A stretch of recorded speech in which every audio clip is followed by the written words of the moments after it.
दोस्तों अब ये हमारा क्वेश्चन नंबर है 13। The sum of two integers is 65 if one of them is -31 find the other. यही हमारा दोस्तों क्वेश्चन है। अब देखिए इस क्वेश्चन में हम लोग देखते हैं कि इसका क्वेश्चन का मतलब हम लोग समझेंगे। दो इंटीजर हैं, मान लीजिए a और b, दोनों का sum, it means we have to do add. a integer और b इंटीजर, दोनों इंटीजर का सम मतलब ऐड इज इक्वल टू कितना है -30, नो सॉरी, फिर उसका दोनों सम, दोनों इंटीजर्स का सम है 65। अगर बोल रहा है उसमें से अगर a मान लीजिए कि -31 है, एक कोई है जो -31 है, तो b ढूंढिए। तो देखिए इसको हम लोग बहुत सारे तरीके से निकाल सकते हैं।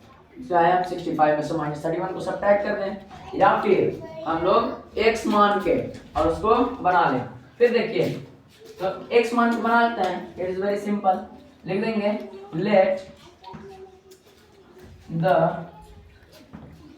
सेकेंड इंटीजर, जो दूसरा इंटीजर जो हमारा है, तो लिख देंगे let the second integer be x।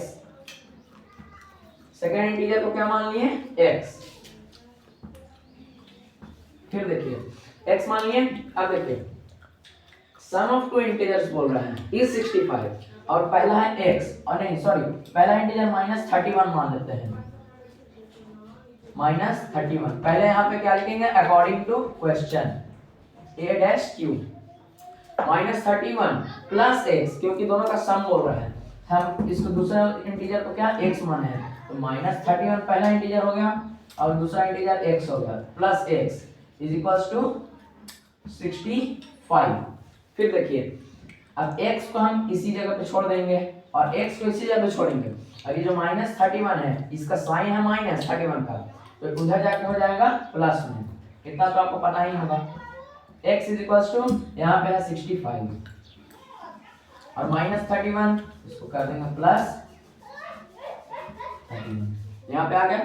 फिर देखिए फिर लिखेंगे x is equals to 5 + 1 6 and 6 + 3 is equals to 9 हो गया।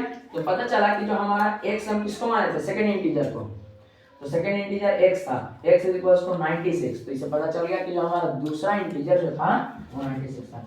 और दोस्तों यही हमारा हो गया आंसर। मिलता है अगले क्वेश्चन में। स्टार्ट।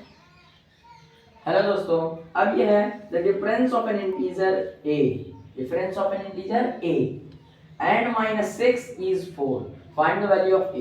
क्या क्वेश्चन क्या बोल रहा है, difference of an integer, different it means we have to do minus. Difference का मतलब हम लोग को माइनस करना है।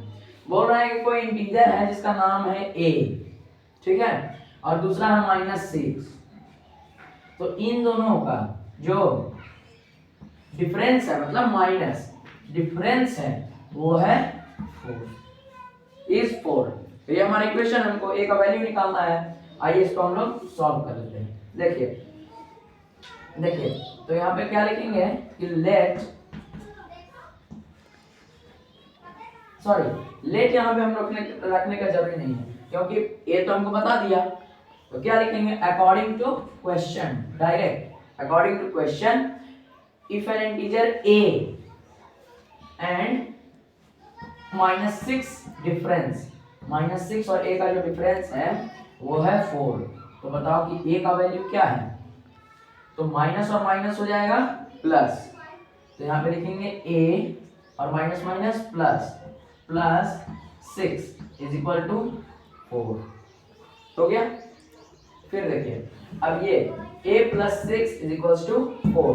अब देखिए यहाँ पे क्या होगा, a को हम लोग ऐसे ही छोड़ देंगे जैसे है, और 4 यहाँ है, 4 को भी ऐसे ही छोड़ देंगे। अब बचा 6 था प्लस में, इसको उधर कर देंगे माइनस में, यहाँ हो जाएगा माइनस। तो a is equals to 6 - 4 is equals to 2, और बड़ा नंबर है 6 जिसका साइन है माइनस, इसलिए यहाँ पे आंसर में हो जाएगा -2।